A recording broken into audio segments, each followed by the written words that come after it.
There we go. Okay, so now it's all being recorded. And okay, so that the drawings on the screen are for a little bit later. Let me see if I can switch to my other camera. Oops.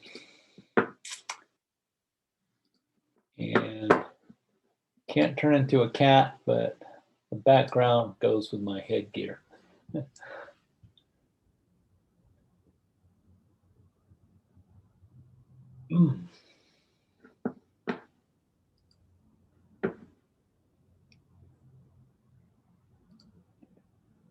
Oh, that's a weird sound.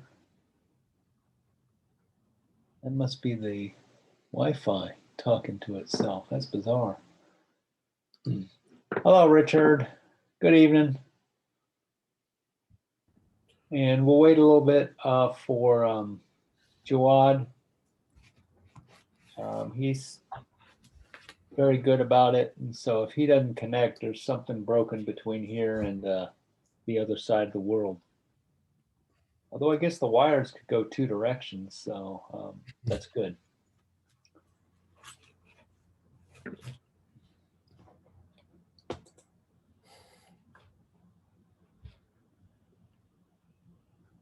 All right, I will start my screen sharing.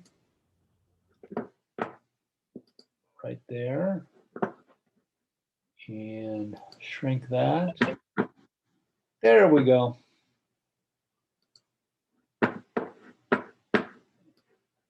See if I can get my screen real estate managed.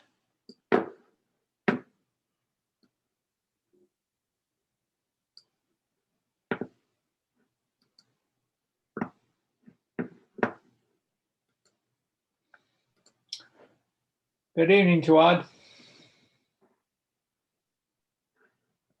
Good morning from here and good evening as well. Good morning. Yeah. Very good. So we are continuing with our foray into hydraulic computations. And I want to bring your attention to what I was looking for all those last few meetings was this chapter 12. If you notice here, I've now have the readings correctly populated. And chapter 12 was the one that I'm largely been following. And today it works out pretty good because we're going to talk about some of the features that are described here.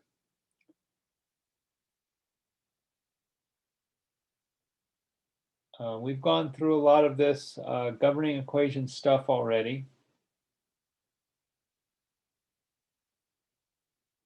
And the part I'm getting to chapter 12 that I want to, so this figure should look extremely familiar. In the notes that I created, I ultimately ended up with the equivalent of this equation 12-24.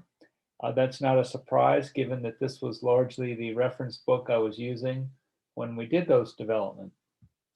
Then it talks about methods of solution, and I've been hemming and hawing around method of characteristics for the last few meetings because, as it says here, it was popular in the 1960s for unsteady flow, but it's been replaced by other schemes, which is largely well, for all practical purposes, a correct statement, with one important exception is that the characteristic methods are still used to determine what values on the boundaries are supposed to be. And the key part of the characteristics method that we're going to leverage is, make sure these are total derivatives, is this this equation right here, 12-31 and 12-29. You'll notice that 12-29 and 12-31 are identical with the exception of the sign on the second term. The 12-29 is generally called the, make sure I get this right, the positive characteristic curve, or abbreviated as the C plus, and 12-31 is the negative characteristic term. And you'll notice that this expression on the left, dv dt, is something called a total derivative. And back when you took calculus, a long time ago, practically weeks after Newton was hit in the head with an apple, at some point in your calculus class, you got multivariable calculus, and generally we used a variation of the chain rule to express things that change with respect to more than one variable. So, for example, well, we'll stick here with this velocity term. In our case, the velocity in our system is a function of both position and time. And so we need ways to express its behavior with both position and time. The usual way, let's see if it's done here. Oh, they didn't do it for us, drat. The usual way is we would say that dv dt is equal to dv dx times dx dt. So that's a chain rule formulation.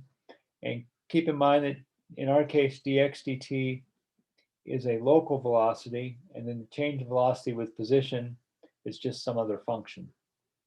There's a lot more to it than just that, but the key thing at this point is that these characteristic curves are simply replacing our partial differential equations, such as this equation here, 12-25, with pairs of total differential equations, and then we examine the features that they have to have at a solution. And the key picture in my mind is this one, figure 12-2, which shows a positive and a negative characteristic. And the solid line, let's look at point A on this curve, and we're moving up to point P along some location C in the xt plane. So bear in mind, this could represent our solution grid. The characteristic equations tell us that the solutions to the St. Venant equations on the C plus curve have to lie on that solid line. Similarly, the solutions to the St. Venant equations starting from position B at time level t have to lie on this C minus curve. And where the two intersect at this location C is the only place where we know the next solution. So this is very much in the same spirit as our finite difference model, where we use information to the left of the position of interest, and to the right of the position of interest, and project it up to a new time value at the same spatial position. And with our finite difference thing, you can think of it as we're doing some sort of glorified straight lines between these points A, P, and B. And in an interior point, there's no need to worry about the characteristic curves per se. We're replacing them by the finite difference equations. But when you get to a boundary, I'm going to try to switch screens here. Let's see, keep screen sharing. Switch camera. That did not work right.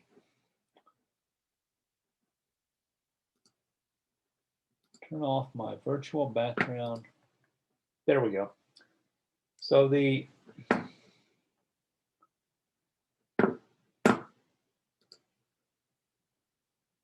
you should be seeing this, right? Is it big? Is it using up your whole computer screen? So it's just a little hole there to the right, and we still have, okay. Plan B, stop sharing.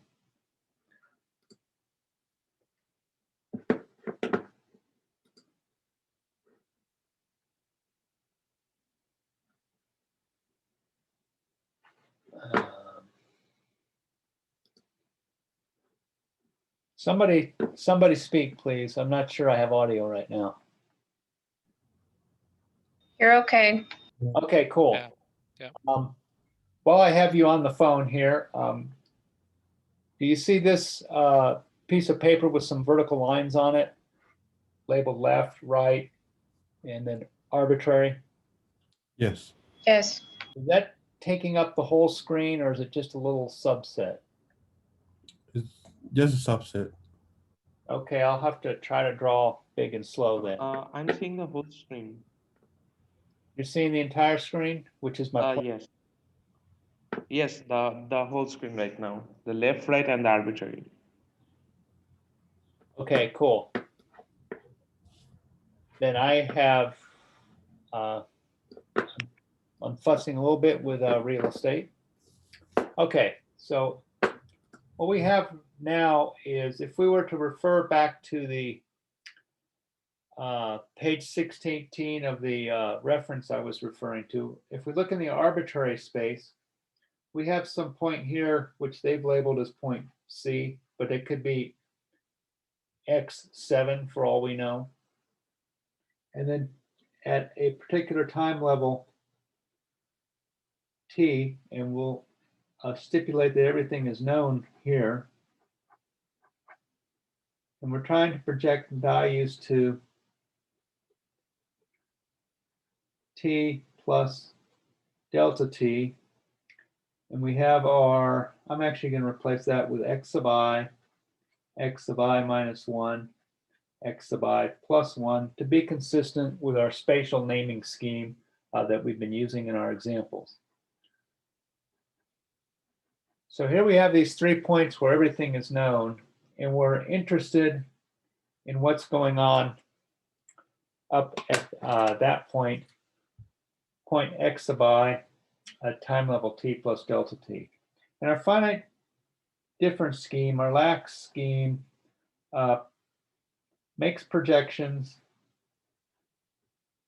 based on current depths in current velocities at those 3 spatial locations to move forward in time. So that's no problem in the interior, in the arbitrary space. The characteristic curves, I'm going to draw them artificially exaggerated so that they look like different curves. Characteristic curves may tell us that our solutions have to go something like that. And as long as our T plus delta T actually hits an intersection, we're happy. Where it becomes interesting is when we get to our physical boundaries. So I've got 2 physical boundaries here. One of them's labeled left, the other one's labeled right, because I have absolutely no originality in labeling. And so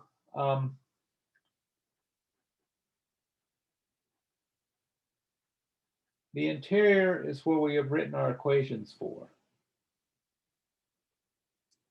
And outside here is our external domain that we're trying to separate from the interior. If you want to think of it in terms of swim, which is visually more visually oriented, the right boundary, as I'm drawing it, represents the outlet node, and the left boundary represents your upstream-most junction or input node. To the left of this point, we're no longer in our computation domain. We don't know what's going on. That's outside our world of interest. Similarly, to the right. Keep in mind that our solution schemes that we've postulated so far, they all depend on a velocity to the left of some position and a velocity to the right. And this arrow I should have drawn over here. Actually, I regret using pen because all I can do is do that. Well, we don't know what the velocity here is and here is. Similarly, we also have a flow depth to the left and some flow depth to the right. But here's what we do know from this idea of characteristics. I'm running out of colors. Let's go with, let's see, I just gave a class earlier. Don't use yellow when you're doing presentations because no one can see it. If we knew what was going on here, we know that there would be a C plus curve and a C minus curve. And what we can do is we can go from a known place, follow our C minus curve to our boundary intersection and use that to recover either the boundary depth or the boundary velocity. In this case, on the left side, we would follow the C minus curve. To make sure I got them labeled. Yeah, I do have them labeled correctly. When we get to the right side, we have a C plus curve and a C minus, and the curves themselves are reasonably well behaved. And so going from a known value here, presumably a known value at the boundary, we can project what the unknown boundary value is here without having to know anything to the left. On the right side, we can project the unknown boundary value here without knowing anything to the right of the boundary. And in this day and age, that is how the characteristic method is still used. Oh, I clicked on that assuming that you would see that. Let me switch to a different camera again. No, screen sharing. So returning to the diagram, what we'll do is we'll replace this vertical line with either the left or the right boundary, depending on where we are.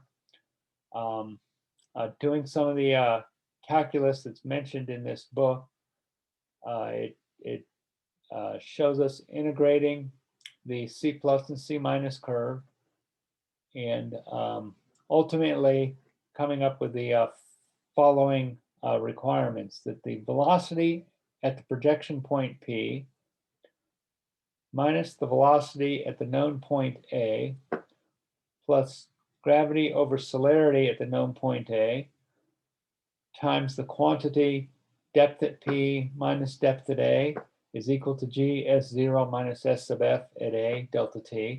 And similarly for the negative characteristic, the only change is that sign right there and the subscripts of the location. So velocity P minus velocity B minus G over celerity at point P, Y sub P minus Y sub B equals G S0 minus S sub FB.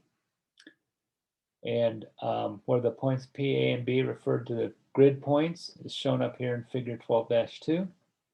And we can combine the two quantities and rewrite the equation in the following actually quite useful fashion. The velocity P at the projection point is equal to the positive characteristic, whatever that is, minus K sub A times Y sub P, and velocity at P at the projection point is equal to the negative characteristic plus K sub B, Y sub P. And additionally, we're provided with ways to determine the value C sub P and C sub N. So the value C sub P is velocity at point A plus the G over C. I think that's a wave speed actually. K sub A, Y sub A, plus G S0 S sub F at A delta T. And similarly for the negative characteristic, we have this expression V sub B, KB, YB, plus G S0 minus S sub FB delta T, where K is the ratio of gravity times the local celerity. Let me make sure C is celerity and not, it might be a Courant number. I'm pretty sure, yeah, it is the celerity. Okay, so all that being said, the point of that is last time I presented a solver and did some mumbo jumbo on boundaries, and this is where all the mumbo jumbo came from. So let's now go to lesson 9. So the finite difference, we've seen that. I've just showed you the boundary conditions, and again, working with our similar sequence of examples, at least I think that's useful. It certainly is for me, getting this old stuff to keep working. We're still going to do a different steady flow case, not much different than the last one. I'll point out the major differences in a second, but I'm actually going to scroll down to where it does the calculations. And now these boundary conditions should have a little bit more meaning to you. At the upstream, which in this computer program occurs at position 0 or vector element 0. In this case, the upstream stage is known. So we're setting the value of the projection vector y sub p at position 0 equal to the upstream. We're making some intermediate calculations, and we're now computing the negative characteristic. So if you look in the little inlet screen, what this selection of code I've just highlighted does is it follows that negative characteristic, assuming this y is fixed, to find out the required velocity on the left side. On the right side, it's playing the same game, and it turns out that in this particular example, that is a known depth boundary, which is actually kind of unusual. And in this case, it's going to follow the positive characteristic to find the required velocity at that point. So that's all these two blocks of script do in this lax diffusion scheme. In SWIM, there's very similar behavior that occurs. In a SWIM model, we're generally on the downstream end is where we have our outlet node, the upside down triangle in graphic space. And if you recall, the boundary conditions that were offered in SWIM are a free outfall, a fixed stage, a tidal outfall, so think that is a time varying stage, and normal depth computed in the last conduit. So those are the four options. And with a free outfall, it's has the property that for whatever the current flow rate is, it assumes that there's critical depth occurring at the outfall, and that simplifies the depth calculation. For a fixed stage, we have exactly the case that's right here that we've done in this example. On the upstream end in our SWIM boundary, we generally they generally just fix it as a zero velocity boundary, and we accelerate everything at the most upstream node. And so we're following a negative characteristic curve to get the correct depths. When we're doing our roll our own code, this part is, in my opinion, the hardest part to mess with as we're trying different conditions. And so I'll do an example of that shortly. So let's return to, so we've done this before, and we're going to now run this again using our homebrew model, and we can compare it to our steady flow model. And we'll get a typical comparison. They're not going to be the same, although they'll be close. So just to refresh your memory, we have this channel that's roughly 10 meters wide, and it constricts down to 7 meters, opens up to 14 meters, and exhausts again at 10 meters. And then this is pretty much how you build an F-35. You slap some wings on it, some tail planes, you put a little pod up front where the human being can get breathe gas, you throw some computers on it, and then you turn around and you sell it to Turkey and every other foreign nation that's an ally for $44 million a piece, all done in a Python script in this class. Just kidding, although there's probably some similarity between the hydraulics and the fluid mechanics of taking near supersonic air, compressing it, squirting some cheap fuel in it, holding a Zippo lighter to it, and making it go boom so the thing can fly through space. In this one, we had 100 cubic meters a second, bottom slope 1 part in 1,000, Manning's end 0.033. And we have a 7 meter tall weir at the downstream end, and we'll assume critical depth going over the weir, which produces a total downstream depth of 9.17 meters. And at the upstream end of the channel, we have normal depths of 5.6 meters. And we're going to create our unsteady solver, and we'll run it to what we think is equilibrium, and then compare the result, in our case, to fixed step, and then we'll go ahead. I don't remember if I did this in swim already or not. If I've already done it, we won't repeat it, but we'll see when we get there. So taking what we did last time and making some very slight changes. So what I've done in this first block is I moved some stuff up into the first block. And then here are our prototype hydraulic functions. Absolutely no change from before. And I put the display functions, also no change as before. So the only thing we change is the problem constants in the input block. In this instance, we'll do 30,000 meter long computation domain with 30 reaches. We'll still use gravity on Earth. Initial discharge, is it 100 or 110? It's 100. Downstream depth 917, upstream depth 5.6, Manning's end 0.033, bottom slope 1 part in 1,000. And just playing with some time stepping. So we'll start. I started with 86,000 seconds and made my print big to suppress output. Because if we set this to 1, we get a lot of output. And then the node count +1 to go ahead and start counting at 0 and end at n.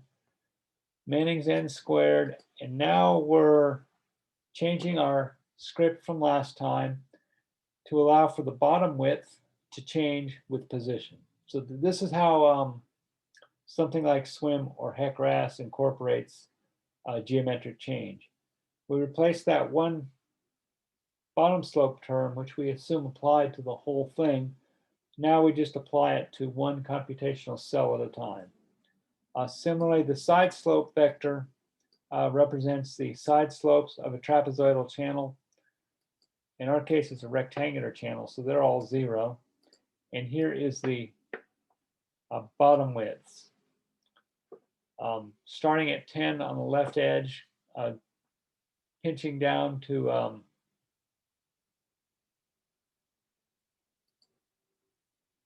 that's why I don't get the same answer. That is not the same geometry. Okay, cool. We're going to fix this live.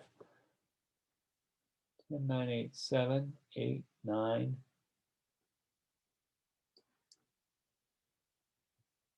10. Oh, it's going to change. I just spent 3.5 hours earlier today deluding myself into trying to explain why there was difference. And the reason there was difference is I had solved a different problem. Well, this be kind of good. So hopefully I haven't changed the length of any array. So here's all these 10s coming up here, and that represents this approach from 30 kilometers down to around 12. So let's see if that's right. 30, 29, 28, 27, 26, 25, 24, 23, 22, 21, 20, 19, 18, 17, 16, 15, 14, 13, 12. Okay, so that's about the right place. And then our side slopes are all set at 0. So this is still a rectangular channel, it just varies in width. Like we did last time, we calculate an initial flow area. In this case, we're using the last position as our initial flow area at the beginning of time. Based on, in this case, our downstream boundary condition is the one thing we know where stuff is going on. And we don't do that. And our initial velocity is based on what's going on at that location.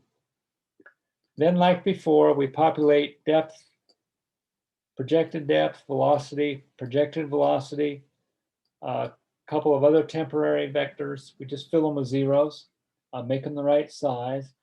And then we set our initial conditions for depth and velocity based on our downstream supplied depth and our initial velocity that we think is going on at the downstream end. And now we build our output geometry. This is strictly for pretty much for plotting. Top width is downstream end, celerity, delta x, spatial positions, bottom surface elevation starting at 30 and going down to the right. Water surface elevation is bottom surface elevation plus whatever the current computed depth is. Compute an initial time step. Set the maximum number of time steps using the rounding function to force us to stay integer. And then we print a little bit of information to ourselves. So when I run this, I should get back the same values. I should get 9.4, 1094, and 909. Sure enough, I do. That was refreshing. And then the next part is where we actually do all the computations. The reason I squished everything together was semi-laziness on my part, but I wanted to be able to change these and move back and forth pretty effectively. So now we have our time stepping loop, and this is identical to last time with only a couple of subtle changes. The upstream one is unchanged. The downstream one, I have set the indices to work correctly. The interior is unchanged. And we step through everything and then just print the output. So let's let it run. And so after 83,000 seconds, basically a day, we have a very boring looking result. And if we compare it to last time, so this is taken from the output from lesson 6, and then we're getting them to count in the same direction. And there are the computed flow depths by our steady flow, which is a completely different algorithm, and our unsteady. Now, it'd be nice if the lines fell on top of each other. I didn't expect that. Let's get a look at the percent error. And so we have one location where we have almost 30% difference. And then on this one, we get around 15% difference. But most of the percent differences is contained between plus and minus 10%. So if we were to believe that the steady flow solver was the correct solution, what we would conclude is our unsteady solver is kind of okay. But more importantly, it's stable, which is what we were hoping for. The next thing to do would be to try this in, there's one. We're going to try this in swim. So going to swim, see if I have any computation time remaining. Oh, that's always a scary plot. We'll give it a try. So it may run out of compute time, which happens.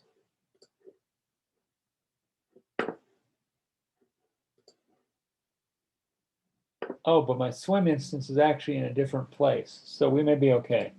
So let's try this again in swim.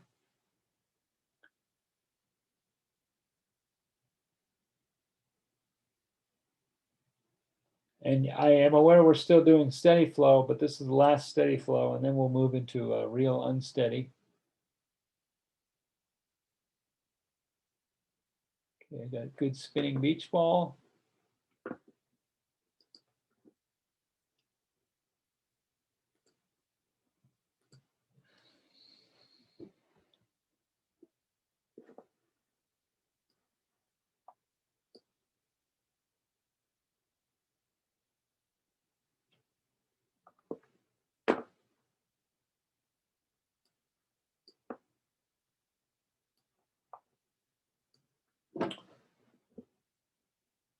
All right, bear with me. Making a swim model with this many things in it is, I can do it fairly quickly. So I'm going to go fairly quickly. So that's got to be kilometer 30, 29, 28, 27, 26, 25, 24, 23, 22, 21, 20, 19, 18, 17, 16, 15, 14, 13, 12, 11, 10, 9, 8, 7, 6, 5, 4, 3, 2, 1. And there will be our 0 point. The next thing we have to do is let's get our flow units into cubic meters a second to be consistent with our example, and set our project defaults. I want to make these from circles into rectangles. I'll default them at 10, and then we'll go fix the ones that have to be undone. We'll allow stuff to get 10 meters deep, which I think should be sufficient. And the conduit roughness is 0.0, I think it's 3.3.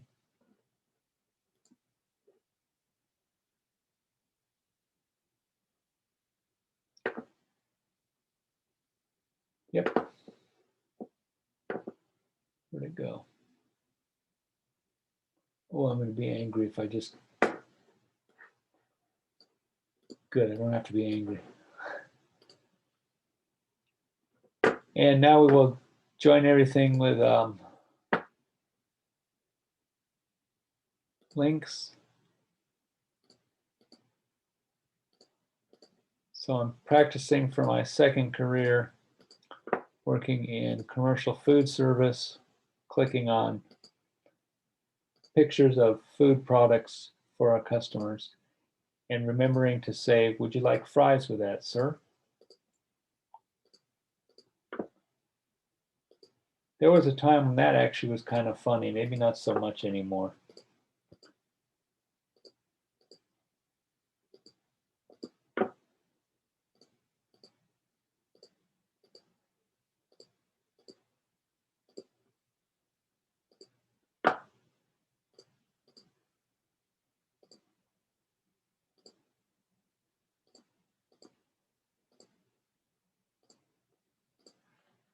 So the next hard thing I'm going to have to do is go ahead and set the elevations. Oh, did I make these 1,000 units long? I bet I didn't. I'll be angry if I didn't. Well, not that angry. It's not the end of the world because I can still group hug it. Yeah, they're 400 units long. So we'll take advantage of the group hug feature. So you use the polygon drawer, you close the polygon with right click, you go over to edit, you choose group hug, and then you say kumbaya and set your conduits, and we want to make the length 1,000. That was a good save. We'll check that they're 1,000. Sure enough, they are. And now to get the elevations. If it's 1 unit in 1,000, every one of these nodes should be 1 unit taller than the other. So if that's 0, this one should be at elevation 1, that one should be 2, and so on. So we'll go ahead and just do that. We'll set the invert elevation 1, 2, 3, easy as A, B, C. 1, 2, 3, A, B, C. I don't think the Jackson 5 needs to worry about me very much.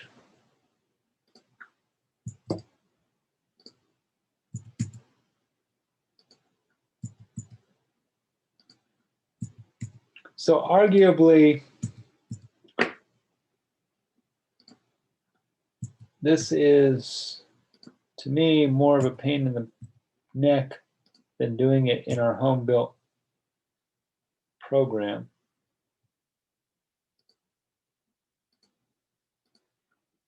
And trying to talk at the same time. But as a practical matter, these graphical interfaces for this kind of work, the actual initial data entry, are pretty good.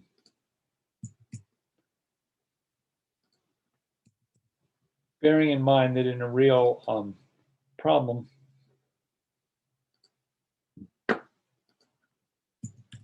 you don't have so much regular geometry.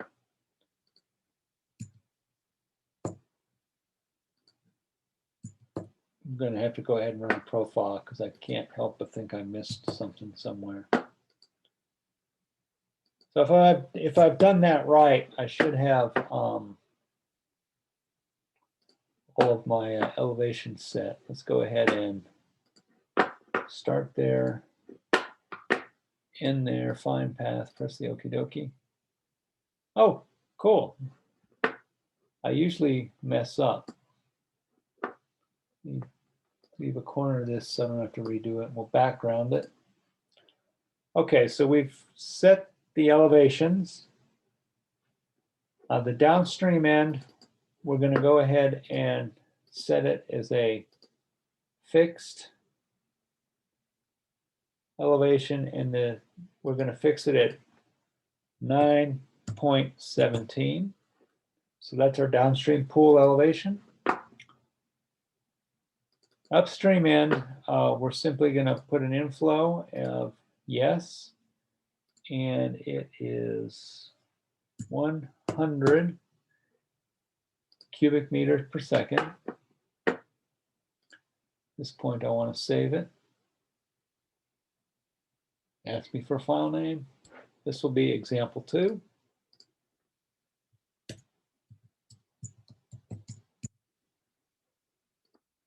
Saved. Now we have to go and construct the shape of those channels. And trying to think what the easiest way.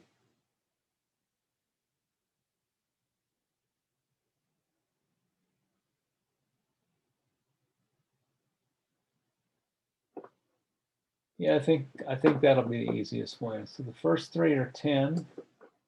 That's a 10, 10, 10. Fourth one is 11.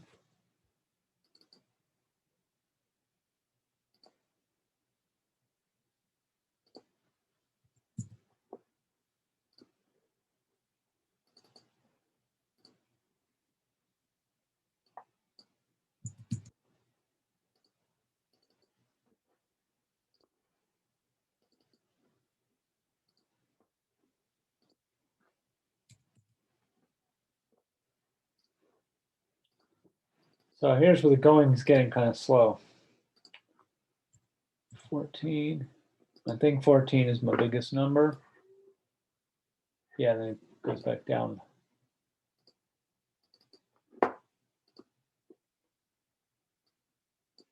13.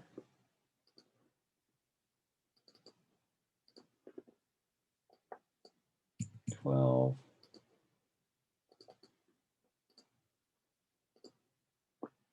Eleven. That one's 10. 9. Irony is we can't really, doesn't have actually good plan view feature. I need to mention that. 10, 9, 8.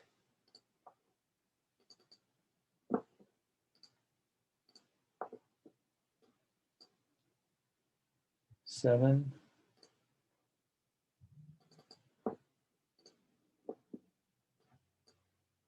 8.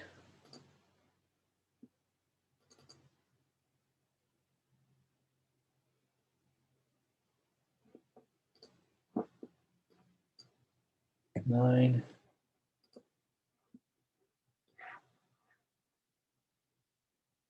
11, 12, 13, 14, 13, 12, 11, 10. So 1, 2, 3, 4, 5, 6, 7, 8, 9, 10, 11, 12. 1, 2, 3, 4, 5, 6, 7, 8, 9, 10, 11, 12. That should be a wide spot. Nope. 1, 2, 3, 4, 5, 6, 7. 7 should be a wide spot. 1, 2, 3. 1, 2, 3, 4, 5, 6, 7. Okay, looks like we got that right. So 7, 8, 9, 10, 11, 12, 13, 14 should be our 7, 7, 8, 9, 10, 11, 12, 13, 14. All right, with any luck, we've done it correctly. So we've set the upstream flow rate. We have the elevations set. We've got the channel width set. We're totaling the rectangles. We've set the Manning's end, and we've set the downstream boundary condition. So at this point, I think we're almost ready to run. We'll do dynamic wave routing, which is essentially the same thing as our unsteady flow algorithm that we just did. And let me save all these conditions and let's hit run.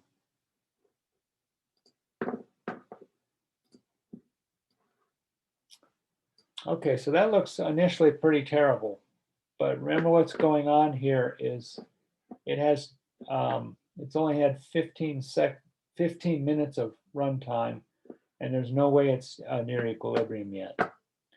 And so we need to run our simulation out a little bit. And when you get done,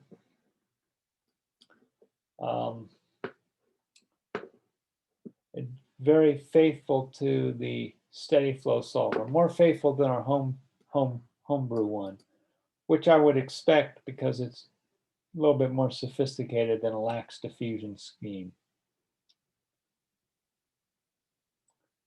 So if we were to, let's just arbitrarily pick some numbers since we actually have the steady solver depth.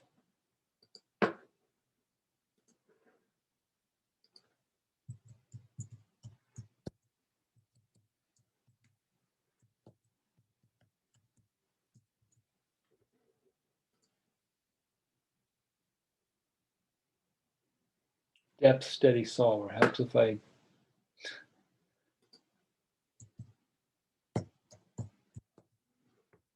choose the right object.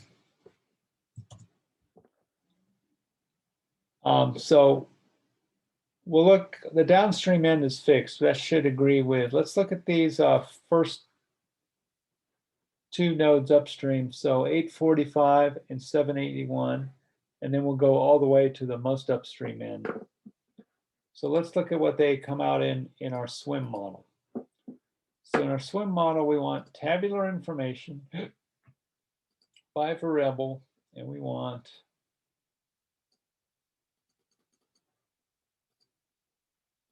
nodes, Okay, we'll try links. Hopefully it gives us flow depth, and so we want the flow depth in that link, that link. We'll take the first three coming in, and then we'll take the last two.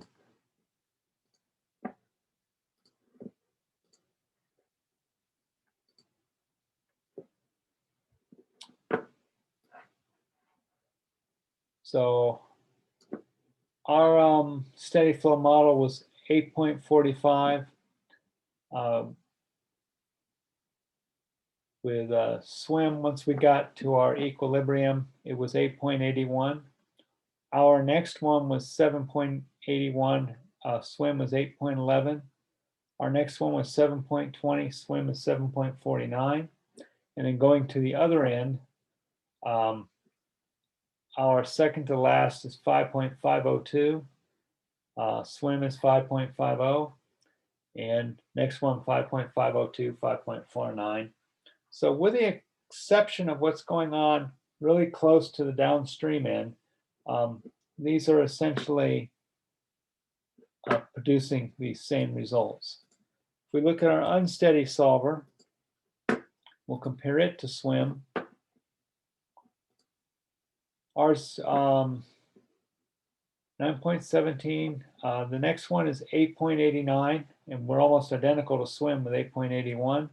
Our next one's 837, swim is 811. Our next one is 792, swim is 749. Going to the other end, swim is 5.5 and 5.49. In our case, because we forced our upstream end to indeed stay at a fixed depth, ours limits out at 5.6. So these three methods are, for all practical purposes, producing the same information. They're not numerically identical, but our engineering conclusions based on that would be the same. So at this point, we can stipulate that, yeah, the lax diffusion scheme and swim pretty much agree. And then swim is a officially accepted program. So we could conclude that our homebrew method is working well enough for continued examination. Now let's go look at a problem that is hard to simulate in swim. Not impossible. Given that we have 20 minutes together left, it's not going to happen, but I will show next time, or if there is enough time, I'll show you how to do this in swim, because in this case, this is where our homebrew stuff starts to become really handy. Let's consider this following problem. We're going to take a 1,000 meter long trapezoidal channel with a bottom width of 20 meters, side slope 2:1. That in and of itself isn't a big deal. That's just a trapezoidal channel. We've already built those features into our tool. We're going to run it at a slope of 1 part in 10,000, so almost flat. Manning's resistant of 0.013, so that's a pretty smooth channel. And the channel's initially carrying 110 meters cubed per second, and the initial flow depth is 3.069 meters. So this is a channel that I'll sketch up here in this little sketch box. It's almost flat.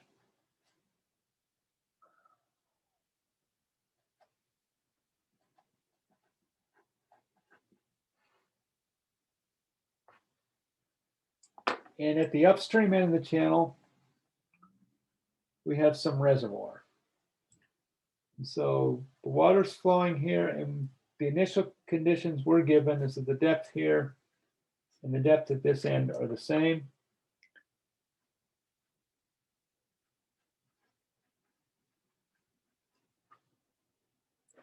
Okay, so we can imagine that's a channel flowing out of a constant reservoir from a big lake and going down a spillway.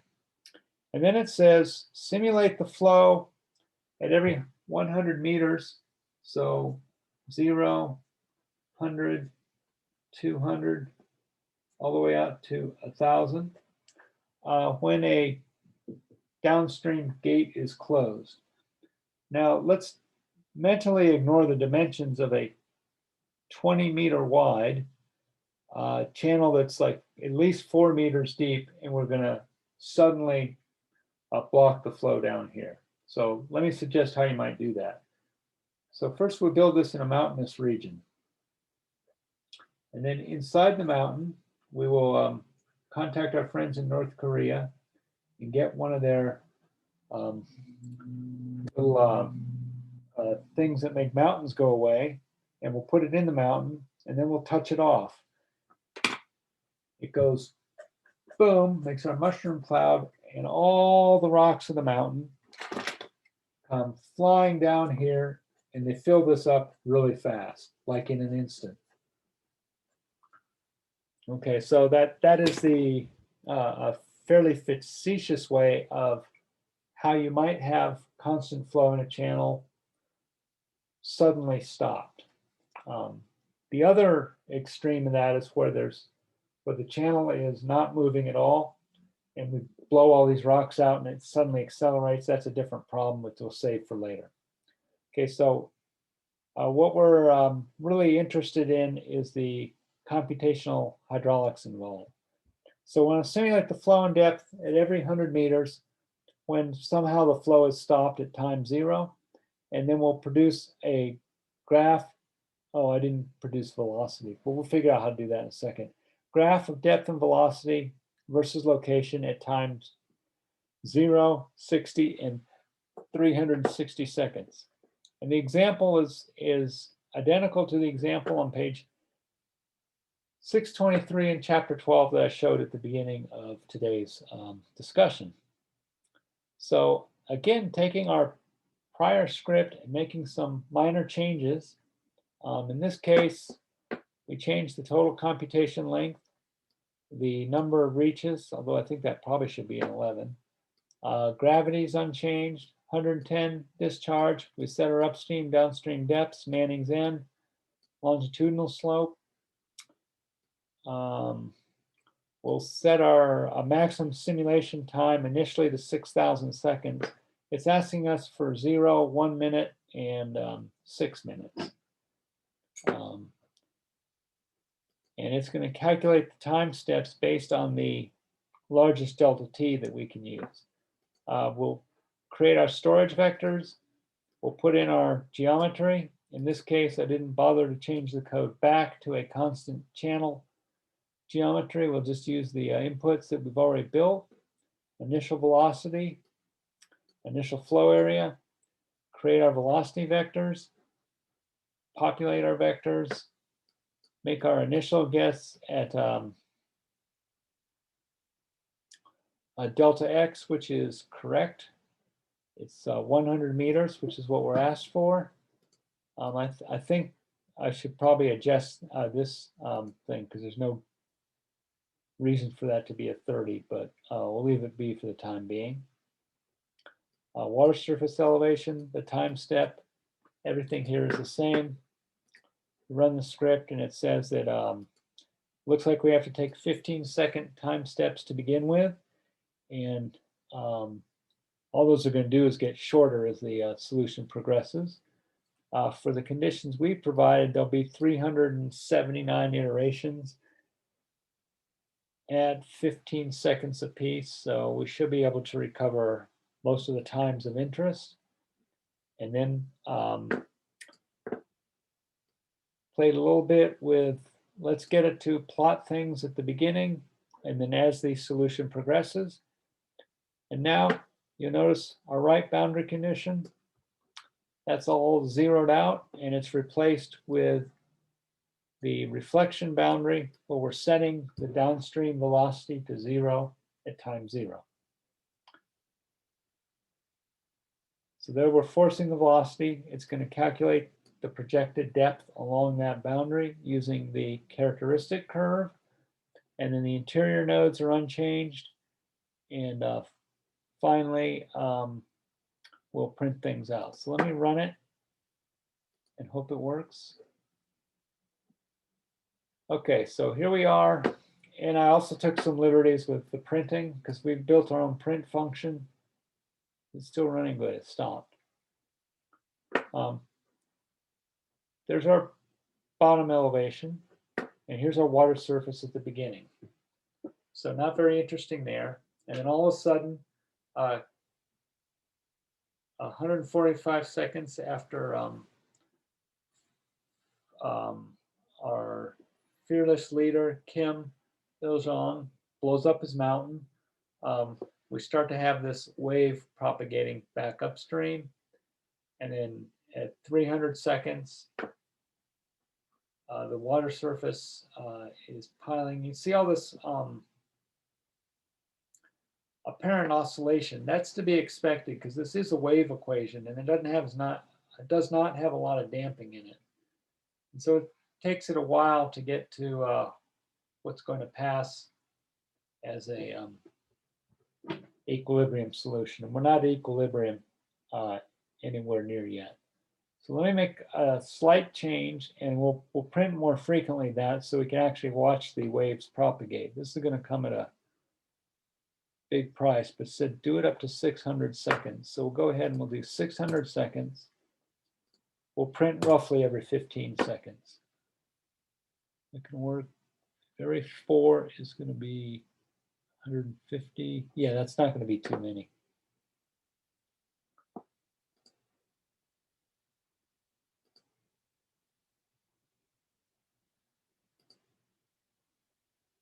And you see it's still calculating, so we'll let it do its thing.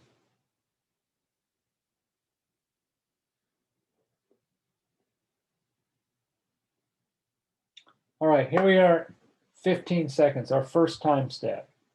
If you remember back in our discussion of characteristics, this is the first moment in time that we actually can calculate anything. And so we see the effect of the downstream shutoff. I'm not plotting velocity right now. We'll do that we'll make a change in a little bit and take care of that. And now 30 seconds, you see that water surface elevation is starting to propagate upstream. Velocity, for the most part, is still moving from left to right. Here's our velocity values. And here's our downstream most one knocked to 0, second 0.4, and then the rest are 1.6. And again, it's slowly propagating upstream. I think in a little bit they'll drop to negative in a second. And see how our velocity feature is slowing down. Well, it's hard to see that in table, so let's go ahead and take care of our plotting. Sorry, I just made you all nauseous.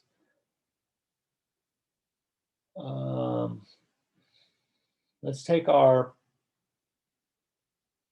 plot.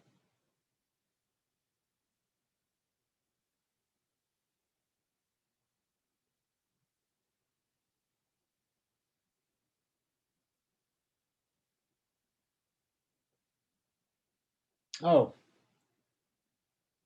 that wasn't what I wanted it to do. But all right, we will.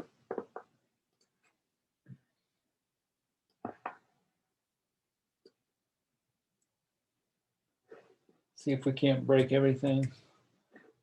Now I want to leave location, but I want to plot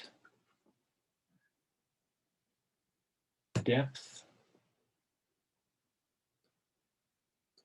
and velocity.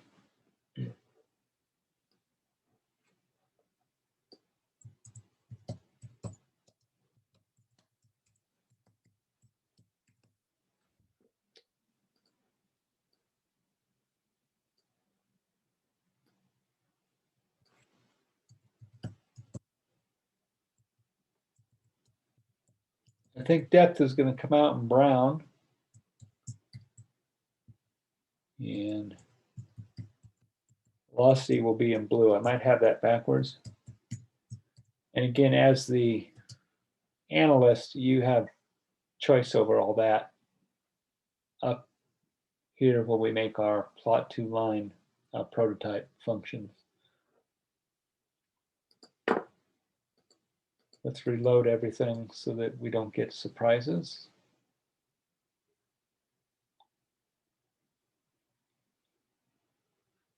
Okay.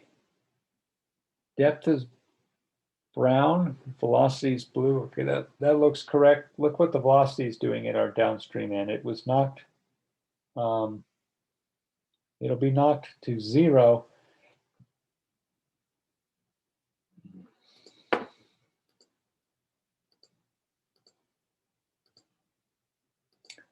It'll work even better if I change those in the correct location. Oh man, let me grab the actual script.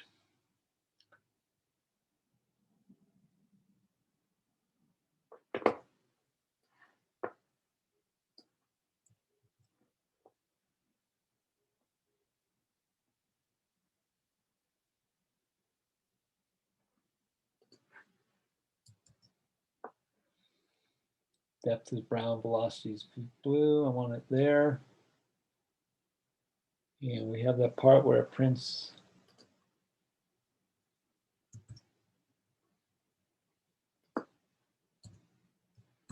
And naturally, for a production run, you'd go and you'd fix all these labels so that they make sense for your clients. Okay, reload that, reload that. Let it run to its heart content.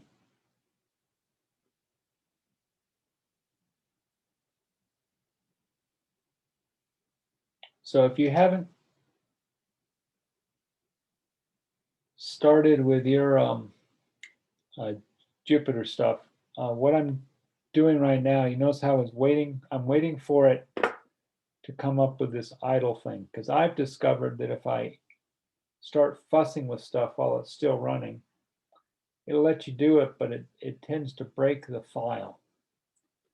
And that's not a big deal, except once the file becomes unreadable, it's really hard to find it and fix it. So this next one should be depth and velocity. So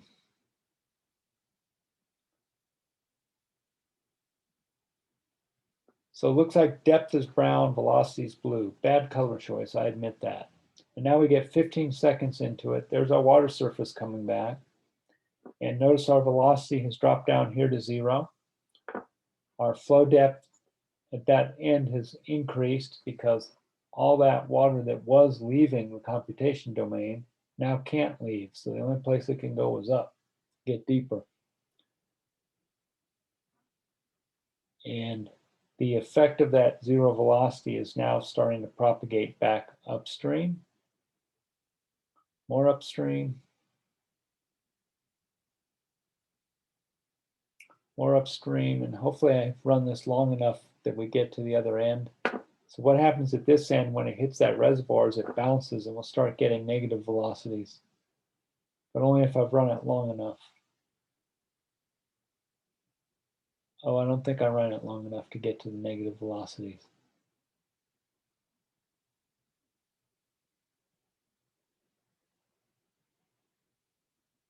Not quite. Oh well. And then if we do a little bit of reading, and I'll let you all consider that. There should be a way that we can send all these pictures out to a file so we can animate it, and we can actually watch the water surface changing with, give the illusion of it changing with time when we play back the animation. I know how to do that using the R program. I have no idea how to do it in this Jupyter lab. And let's get here at 300 seconds. That was one of the, 360 is one of the requests. The closest we can get is 353. So what we see is at 353 seconds, a lot of the water that used to be flowing downstream has piled up here. When we run the thing long enough, we should get a horizontal line when all the oscillations ended up. Because all we did was take water that was coming out of a reservoir and literally move the position of the dam 1,000 meters. And so there's sloshing and then it will stop and settle down. We can prove that to ourselves. Here's the whole point of why we even do modeling. We can prove that we can demonstrate that to ourselves.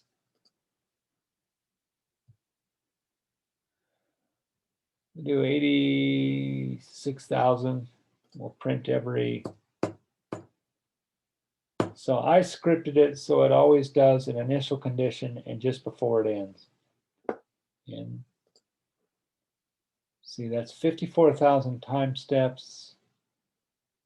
And hopefully, I don't trust myself. I want to make sure that I'm not printing a lot. And it's running right now, so I'll just wait for it.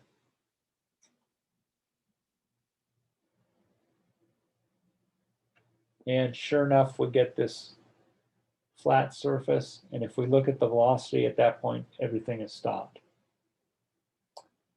which is what it should do. If we reduce that print number, let's see, we'll say 54,000 time steps.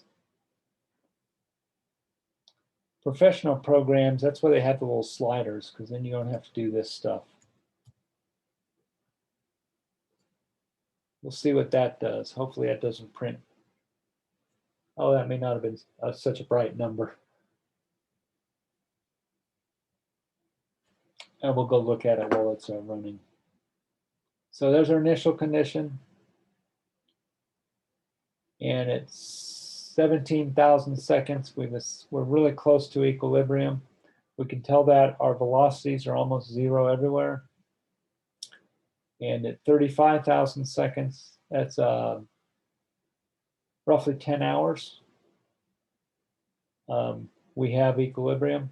Our velocities are held to zero, and so forth. Okay, so that was actually that was as far as I really wanted to get today. The next thing we want to do in the next 10 minutes is let's see if we can at least set up our swim problem for the sudden shutdown. So that's going to take some thinking on our part, because now our downstream boundary condition is no longer just a fixed stage. It literally goes to zero. I mean, the velocity goes to zero. And in my mind, the simplest way to do that in swim is there's a type of link where we can do the equivalent of a valve. I'll have to read up on that for next time. But the last thing we're going to do on our homegrown programs is the case where, so what we've done now is we know we can do transient simulation, space versus time for different times. We know we can put a constant upstream flow depth and let it compute velocities. But the more interesting case for surface water modeling is we want to be able to supply different discharges at an upstream location and see how they propagate with time. So that's our next step on Thursday. And then we will have pretty much covered all the necessary underlying calculations that go on in a professional code. So let's just quickly review what we've done. We started with a review of hydraulics that you've had in other classes. We made our steady flow codes just to convince ourselves we could. We verified that if we run our swim model out to infinity in terms of the time, we get steady flow solutions for a constant upstream input. We now did our homegrown code where we can put an abrupt change in something and watch the computations progress with time. Our next and final step will be to take our homegrown code and put a variable upstream boundary condition into it. And once that's done, it is a straightforward extension of the ideas. If you ever had a need to build your own elaborate computer model of pretty much any drainage system that you wanted to, I would argue against doing that, use swim or HEC-RAS or ICPR or something, because the developers of those tools have done a lot of the fussing around with this stuff in here already. And so rather than trying to figure out how to do it yourself for a professional job, use one of the professional tools. But we're going to study the next and final step, which is to put a input hydrograph into our simple channel here and see how things propagate with that. Now, intellectually, know what they should do.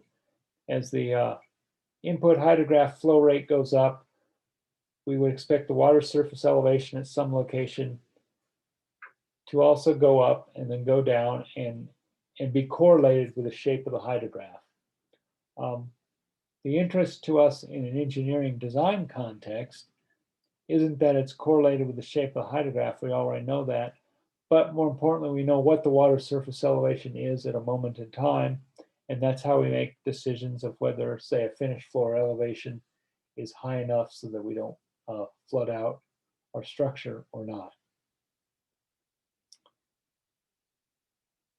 Okay, that's seems like a good ending point today. Looking at your eyeballs, you all look like you're about to pass out. So I have become online Ambien yet again. Yay!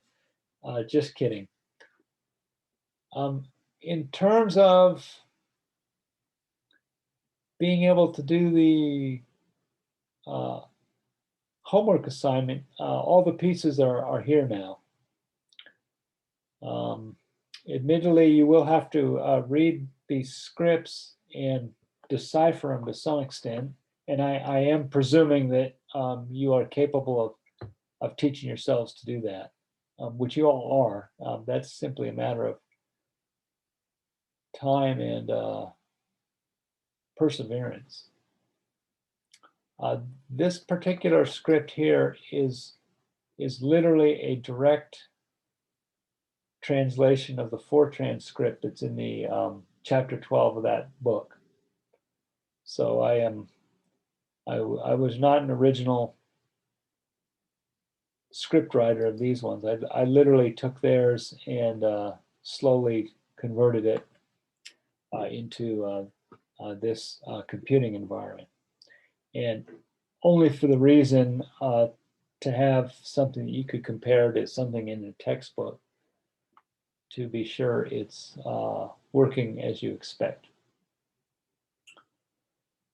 All right, if there's no further questions, I will call this an evening and I will see you on Wednesday night. On Wednesday, we're going to add a hydrograph. If you want to look ahead, I'll show you the actual problem we'll do.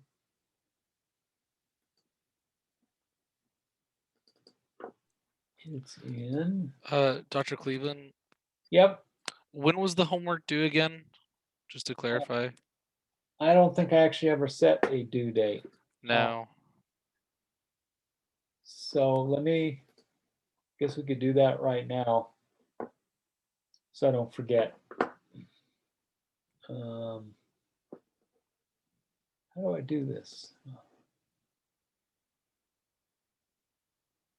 Too many different bits of software.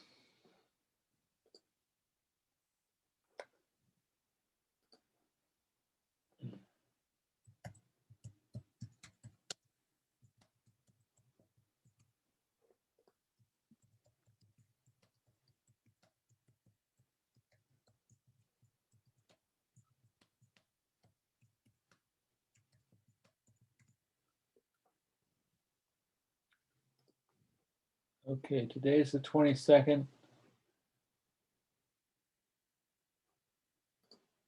It would be nice to do a whole month, right? I was about to say it was Sorry, guys. Let's see. So one weekend.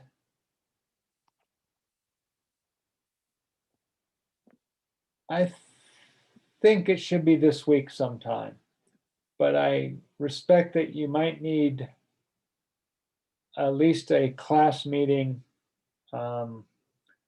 Let's make it due Thursday the 4th. That should be, well, if I'm gonna do Thursday, I might as well do Friday.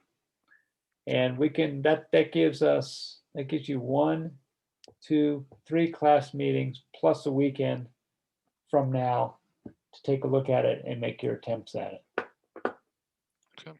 And if you have difficulties, by all means, email. I may not respond particularly fast, but I'll get back to you probably within 24 to 30 hours. And if worst case, we can always set up a Zoom call if we need some step-by-step instruction. And I'm fine with that for any of you. I mean, this is a small class, so it's totally feasible for us to do a independent Zoom call one-on-one later in the next 2 weeks sometime and work each person through these homeworks. If it was 30 people, I would be totally not saying those words out loud right now.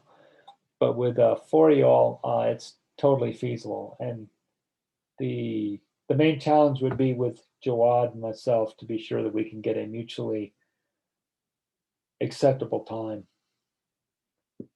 Because it's morning for him, and I'm ready to go to bed. He's ready to wake up and face his day. No problem. I am available all night as well. So that. Well, if you need help, ask, and we will find a time that is not too bad for either of us. No problem. I just heard you say you stay up late, so that's that would Yes, make that means yes, in the morning. yeah. Time Okay. will be not a big issue. All righty. Well, very good. And well, thank you all for your patience. And let me go ahead and I have to. Oh, Blackboard, how I hate thee. How many of these are we gonna do? Well, I have to put a point value. So you guys are grown-ups. I can tell you don't worry about the damn point value. It just requires one. If you were freshmen, you would get all torqued about that. Oh, actually, let me make one more edit so that I don't have to reset something. Oh, come on. There we go. Okay, so you can upload as many times as you want. So if you screw something up and you decide to change it, just upload again. And it keeps track of the intermediates. So if you do 3 uploads and then decide the second or third is the one that you want evaluated, just email me and tell me that. Otherwise, I'll do the last one. So that part of this Blackboard is pretty cool, except when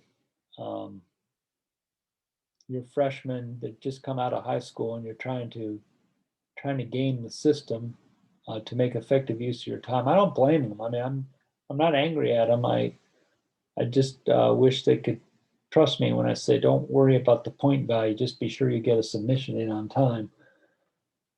But that's not how modern high school goes, I guess. But by the time they're juniors, we've beaten every bit of creativity out of them. Okay, guys, have a good evening. And you too, Anna. I was using the generic guys there. And I will see you on Wednesday. Thank you very much. And I'll get this posted. And Weston, Wednesday you won't be here, I know that. And I will be sure to be coherent in the recording for that so you can get your money's worth out of it. Sounds good. Have a good weekend, sir. Or a good Good weekend. week. Weekend. Good week. Yeah, I'll be glad when this whole pandemic stuff is over with and we go to real office buildings and real classrooms, because my body and brain have no idea whether it's a weekday or a weekend. This online stuff was cool at first, but now the whole differentiation between being at home, being at work is all messed up. I have to force myself to get out of the house if I'm not working or anything. Yeah, I have to do exercises every day. It's not like I'm trying to be healthy. I actually have a medical need to, and so I get a little motivation from that. But it's easy not to. It's easy to not do it. And, I suggest that to all of y'all is, like Weston says, just force yourself to go and take a walk, or go to the pet store and buy food or something. Get your butt out of the house at least once a day, or you go crazy. I have kids in the neighborhood, and so now they can go outside and not freeze to death. They run up and down the street playing and throwing stuff and yelling at each other. So I get a little bit of a stimulation that way.